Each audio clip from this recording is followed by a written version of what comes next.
చెప్పారు.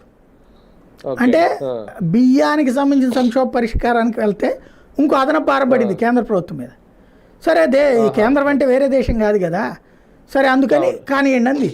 అప్పటి నుంచి 30% ఒక 100 రూపాయల పని అనుకుంటే 30 రూపాయలు కేంద్ర ప్రభుత్వం మెటీరియల్ కాస్ట్ ఇస్తుంది, 70 రూపాయలు ఇట్లా ఇస్తుంది ఉపాధి హామీ డబ్బులు.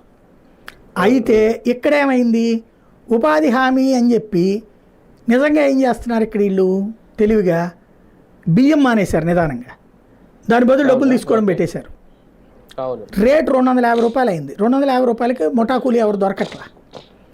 కాబట్టి ఏం చేస్తున్నారు వీళ్ళు, కాంట్రాక్ట్ ఇప్పుడు 1,00,000 రూపాయలు అయ్యే పనిని 1,50,000 రూపాయలు రాసి ఇందులో 40,000 50,000 రూపాయల మెటీరియల్ కాస్ట్ కేంద్ర ప్రభుత్వం దగ్గర నుంచి తీసుకుని మిగతాది కూలీలకి బియ్యానికి బదులు డబ్బులు తీసేసుకుంటున్నారు.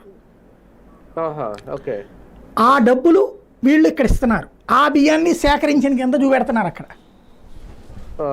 ఇట్లాగా ఒక అడ్జస్ట్మెంట్ కథ నడుపుతున్నారు. ఇది కేంద్రం గమనించింది.